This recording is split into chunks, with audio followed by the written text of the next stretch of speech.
아멘.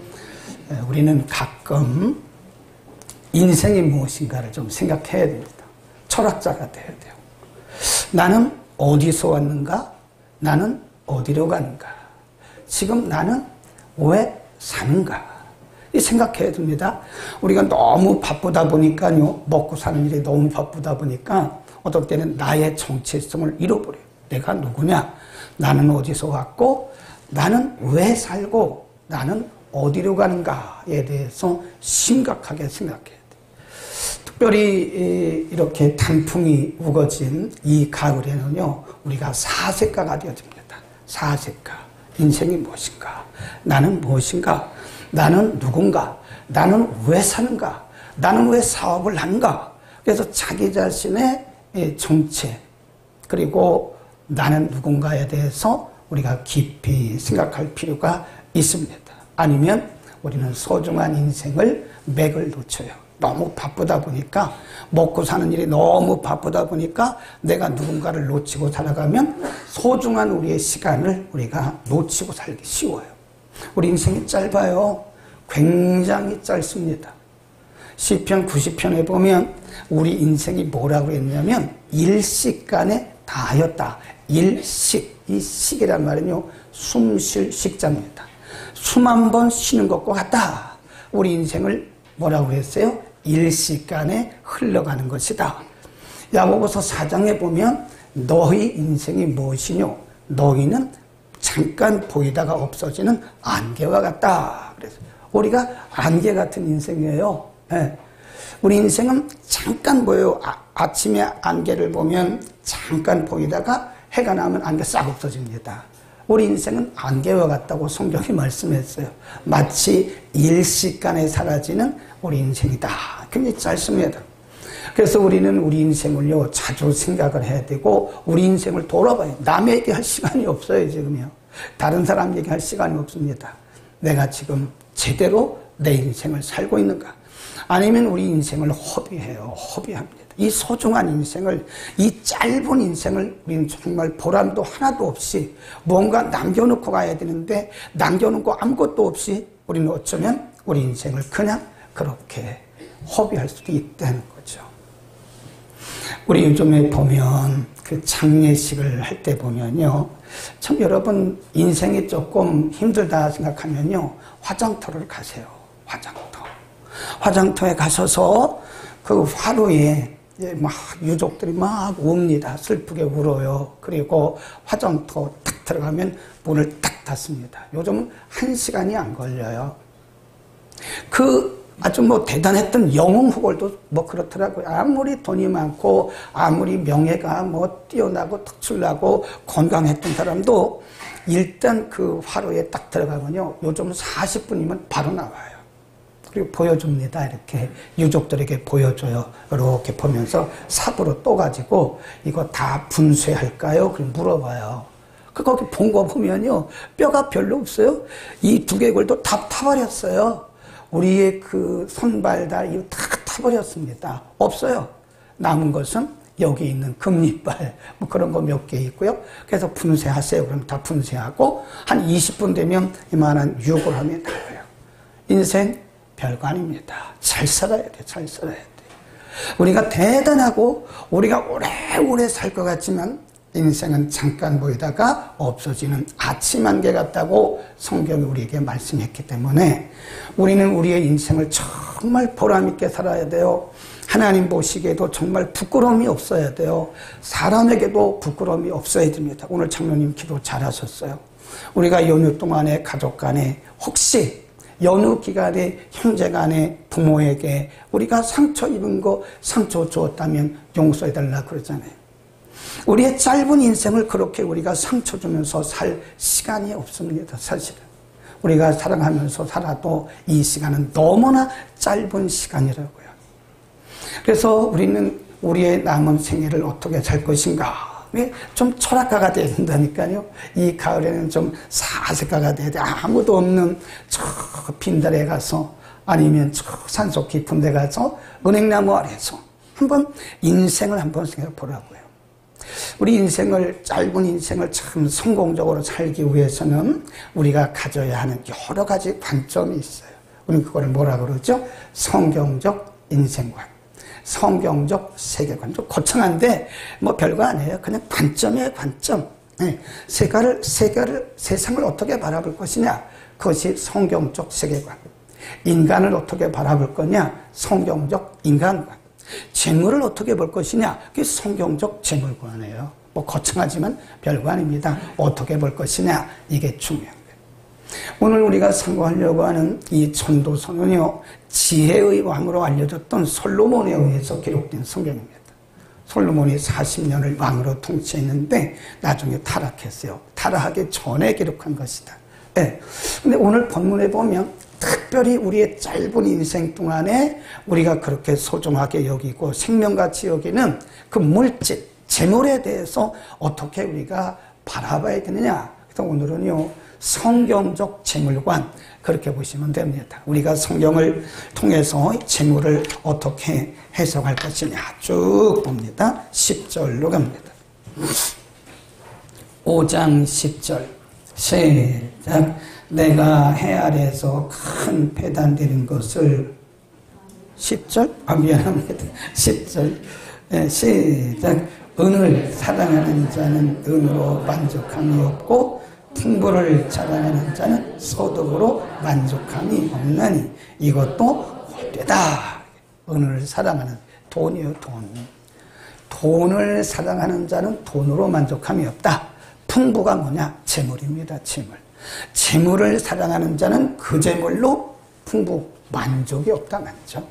그 뭘 의미하냐면 재물의 한계성, 돈의 한계성입니다. 돈의 한계성. 돈. 이 돈을 우리가 참 좋아하잖아요. 돈 좋아하잖아요. 근데 이게 우리가 아무리 많은 돈을 벌어도 우리에게 만족이 없다는 거예요. 돈을 사랑하는 자, 또 재물을 사랑하는 자는 그 재물로부터 절대 만족이 없다는 거예요. 만족을 누릴 수가 없다. 그게 뭐냐면 물질의 한계성. 물질은 근본적으로 우리에게 만족을 줄 수 없는 그런 폐단을 갖고 있는 것이다. 그 다음에 11절 봅니다. 시작. 재산이 더하면 먹는 자도 더하냐니 그 소유주가 눈으로 보는 것 외에 무엇이 유익하랴. 노동자는 먹는 것이 적든지 참을 달게 자거니와 부자는 배부름으로 자지 못한다. 오히려 그냥 막일하는 사람들은요, 단잠을 잔다는 거예요. 근데 돈이 많은 사람은 그것 때문에 잠을 못 잔다는 거예요. 그러니까 누가 더 행복하다는 거예요? 오히려 노동자가 훨씬 행복하다. 어떤 분이 인간의 그 행복지수, HP라고 합니다. 행복지수를 조사를 했는데요.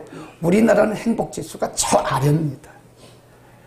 우리나라가 전 세계적으로요, 뭐 여러 가지를 말하는데 우리나라가 전 세계적으로 부강한 나라 7위래. 랭킹 7위. 적어도 12위 안에 듭니다. 그러니까 사람들을 대상으로 해서 다 행복지수를 조사했는데 우리나라는 200개 국가 중에서요 100등 안에도 못 들어요. 굉장히 불행하다. 특별히 우리나라에 있는 어린아이들은요, 이 행복지수가 저 아래입니다. 아이들이 행복하지가 않다는 거예요. 네, 부모에 끌려다니는 거, 부모에게 끌려다니는 거. 학원 가야 되지, 바이올린 가야지, 첼로 가야지, 뭐 이런 거 아주 애들이 행복하지 않다는 거예요.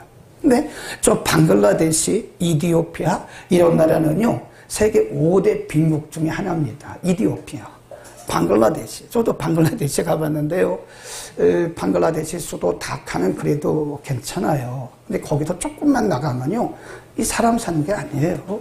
얼마나 어려운지 모릅니다. 근데 그분들을 대상으로 행복지수 조사했던 이 사람들은 행복지수가 우리보다 2배가 높아요. 행복하대요. 행복하대요.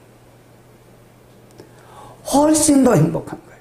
사람들은 우리가 재물을 많이 가지면 행복하리라고 생각하고 있는데 성경은 뭐라고 그래요? 아니다. 그러잖아요.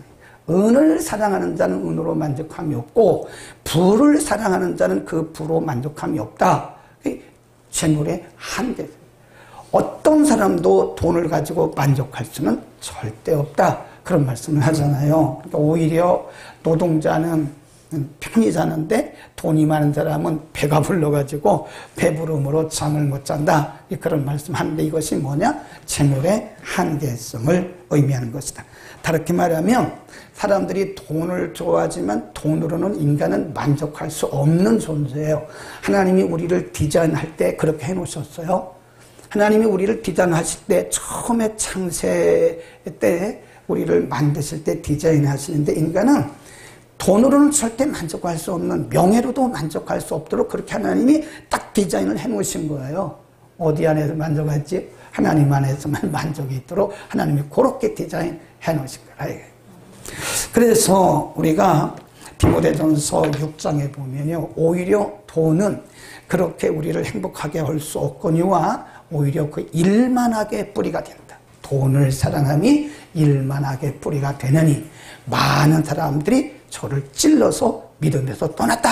이런 말씀이 디모데전서 6장에 기록되어 있습니다. 돈은 오히려 우리를 죄짓게 하는 거예요. 일만하게 뿌리가. 돈이 악한 게 아닙니다. 돈이 악이다 그런 뜻이 아니에요. 재물이 악이란 뜻이 아니에요. 인간이 재물에 집착하다가 그것이 죄가 된다 그런 뜻입니다. 어떤 사람도 재물로는 만족이 없더라고요. 제가 만난 사람들 중에요, 오히려요, 우리같이 평민들이 돈 잘 씁니다. 이 돈 있는 사람은 돈 절대 안 써요. 우리는 이 재물의 한계성을 알아야 됩니다. 우리가 그렇게 사랑하고 그렇게 집착하는 그 물질이 결코 우리에게 만족과 행복을 줄 수는 없는 것이다. 한계성이 있는 것이다. 그런 거예요. 집착하지 말아야 되고요. 13절로 갑니다. 5장 13절. 내가 시작. 내가 해 아래에서 큰 배단되는 것을 보았나니 곧 소유주가 재물을 자기에게 해되도록 지키는 것이다. 그 재물이 재난을 인하여 패하나니 비록 아들은 낳았으나 그 손에 아무것도 없느니라. 물려줄 수가 없다는 거예요. 그 재물은 폐단이 있는데 소유주가 그 재물을 지키면 지킬수록 해가 되더라. 유익이 되는 것이 아니라 해가 되더라. 그런 말씀이고요. 16절에 보면 이런 말씀이 있습니다. 시작. 이것도 폐단이라 어떻게 왔든지 그대로 가리니 뭘 잡으는 것 같아요? 바람을 잡으는 것 같다.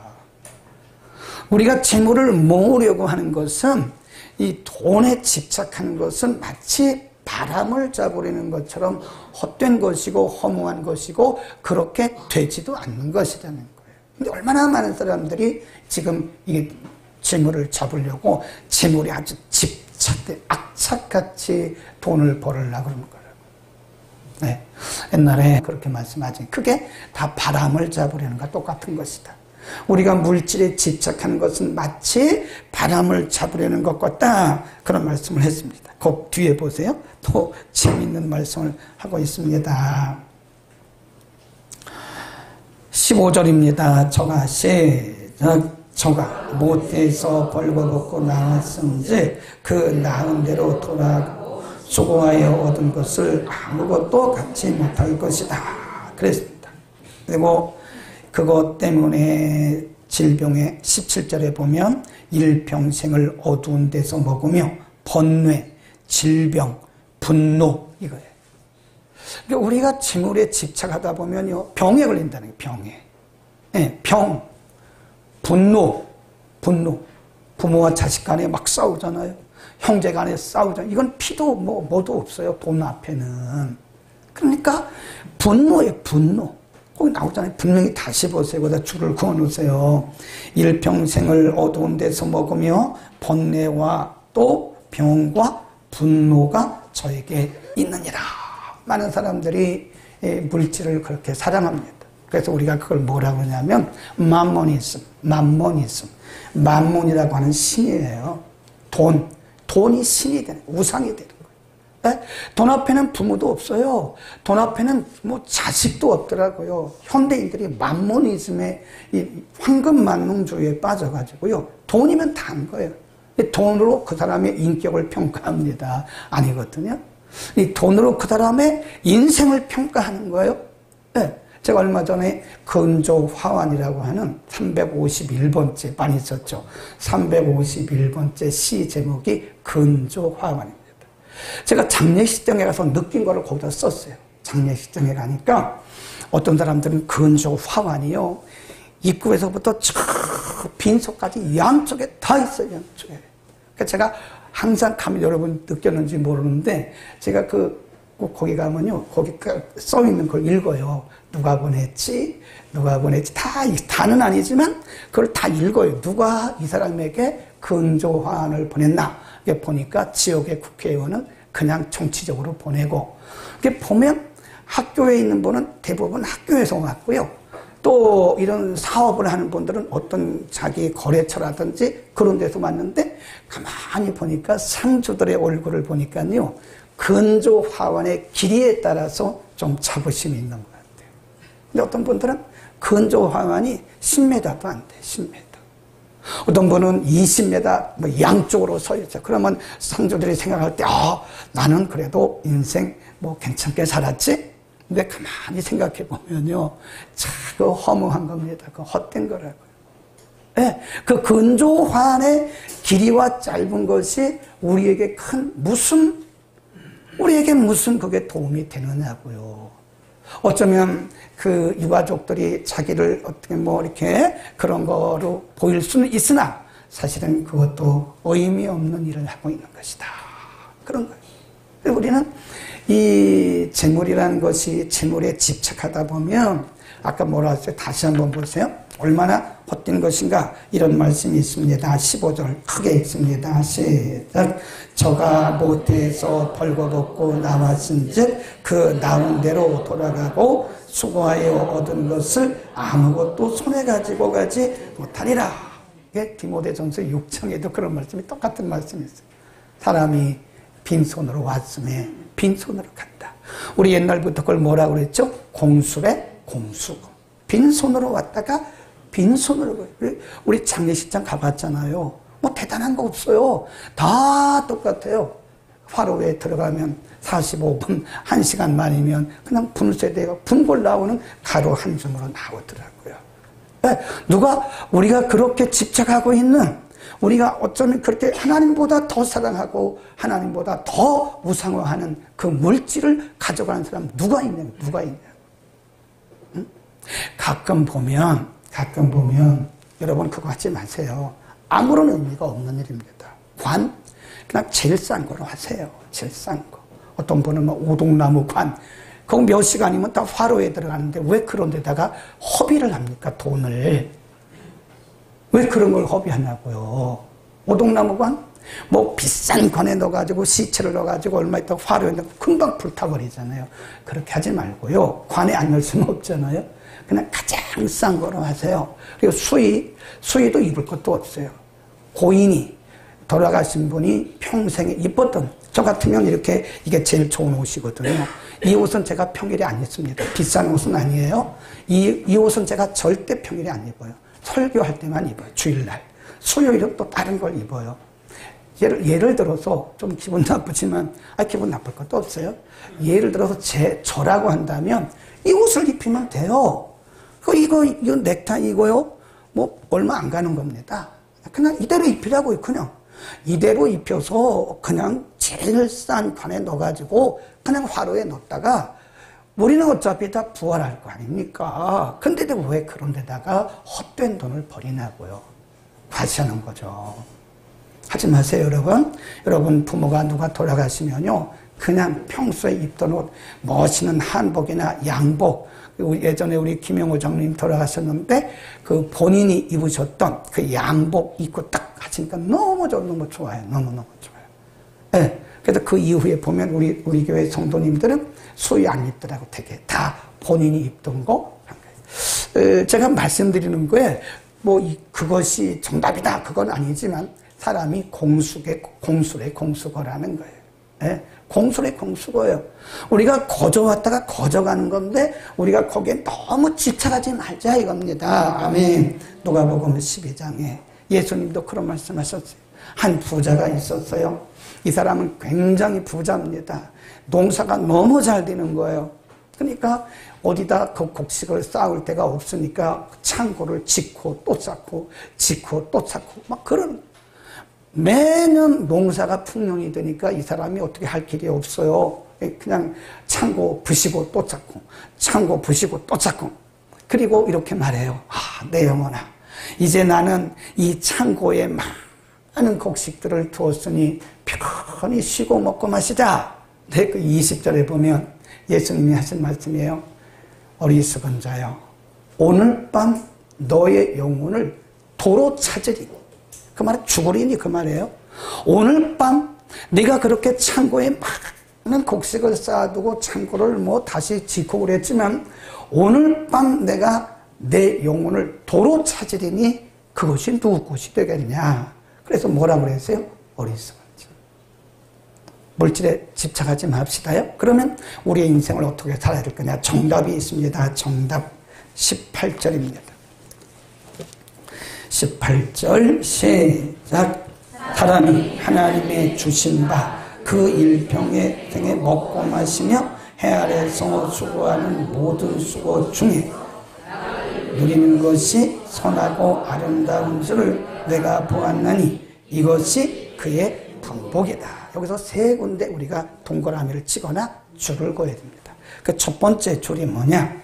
하나님의 주신 바, 하나님의 주신 바, 거기다 줄을 그어 놓으시고요. 그 다음에 낙, 수고 중에 낙, 이 기쁨이란 뜻이에요. 기쁨, 낙을 누리는 것이 선하고 아름다움을 내가 보았나니 이것이 그의 분복. 거기도 줄 그어 놓으세요. 분복. 네. 하나님의 주신 바, 하나님의 주신 것, 네. 그리고 낙, 그리고 분복. 이게 잘 보셔야 돼요. 하나님의 주신 바란 말은요, 이게 영어 성경에 보면 lot, portion 이게 있어요. portion. 하나님께서 각 사람에게 주신 분깃이 있다. 분깃. 우리 모두가 다 부자가 될 수 없어요. 우리 모두가 다 좋은 것을 가지고 사는 게 아니에요. 하나님께서 우리에게는 각 사람의 포션을 다 정해 놓으셨어요. 다. 그 분깃이 다 정해져 있습니다. 그러니까 우리가 막 애쓴다고 해서 우리가 거부가 되는 게 아니에요. 거부가 되는 사람은 하나님이 다 딱딱 정해 놓으셨더라고요. 하나님이 우리에게 주신 그릇이, 그릇. 각 사람이 그릇이, 믿음도 그릇이 있어요. 남의 믿음 흉내내려고 하지 마세요. 네. 어떤 사람이 집 팔아서 헌금하니까 여러분 헌금합니까? 그거 하지 마세요. 큰일 납니다. 큰일 나요. 네. 하나님이 언제 뭐 빚 얻어가지고 헌금하라고 그랬어요? 아니에요. 내가 할 수 있는 한에서 내가 할 수 있는 한. 네. 내가 할 수 있는 한, 우리의 믿음도요, 다 포션이 있습니다. 분깃이 있습니다. 믿음 큰 그릇이 있고요, 작은 그릇이 있고, 중간 그릇이 있어요. 섬기는 것도 그래요. 어떤 사람은 아주 쿨해서 막 씁니다. 근데 어떤 사람은 아주 이거 얼마도 덜덜덜덜 떨어. 그것 안 해요. 그거 어쩔 수 없는 거예요. 그게 그 사람의 그릇인 거예요. 뭘 할 수도 없는 거예요. 그게 그릇입니다. 그게 중요한 것이 뭐냐면, 우리가 이 땅에서 정말 행복하고 건강한 삶을 살려면 재물에 대해서 집착하지 말고요. 재물의 포션이, 하나님이 내게 주신 재물의 물질의 포션이 있다는 거예요. 그 분깃이 있다는 거예요. 그 분깃을 알고 그것을 가지고 기뻐하며 그걸 누리라는 겁니다. 아멘. 우리 그걸 누린다고 그래요. 누려요. 어떤 사람은 많은 것을 가지고도 덜덜덜 쓰지도 못해. 그건 누리는 게 아니에요. 근데 어떤 사람은 조금 가지고 있는데도 하나님께도 풍성하게 드리고 사람에게도 너무 잘 써요. 이게. 그게 누리는 겁니다. 네?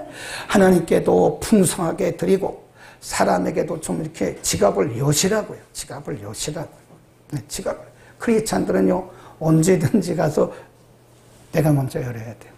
요즘에는 뭐가 있냐면 더치페이라고 해서 아유 참 세상이 각박하더라고요. 옛날에는 어떻게 했죠? 돌아가면서 내가 먼저 내가 낸다고 막 싸우고 그랬잖아요. 근데 요즘은 그게 없어요. 각자 자기 먹은 거네. 더치페이. 그러니까 이거 참 세상이 각박해져도 이렇게 각박해질 수가 없구나. 부모하고 같이 가도요, 각각 더치페예요. 부모가 먹은 거 부모가 내고 자식이 먹은, 이야, 이게 사람 사는 겁니까 이거 도대체? 어째 그럴 수가 있냐. 누리란 말은 하나님이 내게 주신 것을 하나님께 풍성하게 드리고 사람을 위해서도 우리가 쓰고 내 안에 기쁨이 있어야 되는 거예요. 아멘. 우리는 누릴 때 기쁨이 있어요. 누릴 때. 그러니까 남과 절대 비교하지 마세요. 사람마다 물질의 그릇이 다 다릅니다. 믿음의 그릇도 다 다릅니다. 비교할 것도 없고 누구를 흉내내려고 할 것도 없고 누구를 우리가 카피할 것도 없어요. 막 누구를 그냥 카피해서 나도 저렇게 그렇게 할 필요가 없어요. 없으면 없는 대로 기쁨으로 누리세요. 아멘. 옛날에 시골에서 보니까요, 빚을 얻어서 잔치를 한다고. 빚을 얻어서. 잔치 끝나고 나면요, 빚만 남아요. 빚만. 뭐로 그렇게 살아요? 잔치를 하는 건 좋으나 내가 할 수 있는 한도 내에서 하세요. 그게 실속 있게 실용적으로 살아가는 거예요. 그리고 누리라고는 누려. 하나님이 내게 주신 믿음으로 누리는 거. 이렇게 보면 어떤 분들은요, 다른 사람들보다 은사가 조금 적어요. 은사도 하나님이 뭐 내가 기도한다고 은사 주는 게 아닙니다. 그런 오해는 하지 마세요. 내가 기도해서 은사 받았다. 뭘 기도해서 받아요? 하나님이 선물로 주신 거지. 에? 내가 능력 받고 내가 뭐 말씀을 해석하고 이런 것들요, 내가 탁월한 것도 아니고 내가 뭐 기도해서 내가 믿음 좋아서 그런 게 아니에요. 전적인 하나님의 은혜입니다. 아멘. 아멘을 안 하는 분들은 좀 심각해요. 수상해요. 예. 뭘 내가 기도해서 은사를 받아요? 뭘 내가 기도해서 뭘 받아요? 받기는 하나님이 위에서 전적으로 그분의 은혜로 우리에게 내려두신 거죠. 자랑할 것도 없고 교만할 것도 없고 남과 비교할 것도 없고 우리가 남을 비판할 것도 없고. 왜 비판합니까? 비판할 것도 없어요. 우리는 뭐 하자고요? 누리는 삶을 살고. 뭘 알고? 뭘 알아야 돼요? 분수. 내 분수를 아는 게 좋아요. 내 분수껏 살면 돼요. 자, 우리 마지막으로 성경을 찾아볼 건데요. 다윗이, 우리는 그걸 뭐라 그러냐면 다윗의 영성이라고 그래요. 다윗의 영성. 다윗이 흔들림이 없어요. 네? 누가 옆에서 뭐 별 얘기를 다 하고 아들도 그냥 아버지 다윗을 배신하고 나하고 시므이도 배신하고 자기가 평소에 그렇게 신임했던 사람들이 다윗을 다 배신하고 나가도 그의 중심이 흔들리지 않아요. 그 왜 그런지 아세요? 그에게는 평안의 영성이 있었어요. 얼른 시편 131편 읽고 마치겠습니다. 시편 131편으로 갑니다. 쭉 앞으로 가시면 됩니다. 131편 898면입니다. 세 절이니까요. 우리 함께 읽습니다. 이 다윗의 시거든요. 시작. 여호와, 내 마음이 교만치 아니하고 내 눈이 높지 아니하오며 내가 큰 일과 이루지 못한 기이한 일을 힘쓰지 아니하였나이다. 실로 내가 내 심령으로 고요하고 언익해 하여 그 어미 품에 있음 같게 되었나니 내 중심이 젖된 아이와 같도다. 이스라엘아, 지금부터 영원까지 여호와를 알아주리. 2절에 보면 다윗이 자기의 마음을 마치 어미 품에 있는 아이와 같다. 젖된 아이. 젖된 아이는 이제 더 이상 어미의 젖을 먹으려고 그렇게 보채지 않아요. 이미 떼었기 때문에. 이 젖된 아이 같이 내 마음에 평안이 있다. 젖되기 전까지는 엄마의 젖을 먹으려고 얼마나 보챕니까? 근데 젖을 다 떼고 나서는 포기하는 거죠. 그게 어떻게 가능했냐? 1절에 답이 있어요. 여호와여, 내 마음이 뭐하지 아니하며 교만치 아니하고 내 눈이 뭐하지 아니하고 높지 아니하고 내가 큰 일과 미치지 못한 귀한 일을 뭐했어요? 힘쓰지도 않았다 이거예요. 네. 내가 뭐 귀한 일을 힘쓰지도 않았고 내가 올라갈 수 없는 그런 나무를 올라가려고 하지도 않았다는 거예요. 그러니까 자기의 분수를 알고 그렇게 살아가니까 다윗이 자기의 영성을 지켜나간 거예요. 여러분, 우리는 오늘 너무 물질에 집착하지 말자고요. 물질에 집착하다가 하나님을 떠나요. 예배도 버려요. 기도도 안 해요. 이거는 이미 여러분은 겪으려고 하고 있는 거예요. 물질을 하나님보다 더 사랑하는 것은 그건 만몬이즘에 빠져 있는 겁니다. 우리가 물질 벌려고 돈 벌려고 사는 것은 아니거든요. 하나님을 예배하는데 사용해야 됩니다. 그 다음 뭐라고 했죠? 우리의 분수를 알자고. 우리의 분수를 알고 하나님이 내게 주신 것을 뭐 하자고요? 마음껏 누리세요. 비교하지도 말고 뭐 우리가 불평할 것도 없어요. 내게 있는 것만큼 내가 누리면 돼요. 아멘. 기도하겠습니다. 거룩하신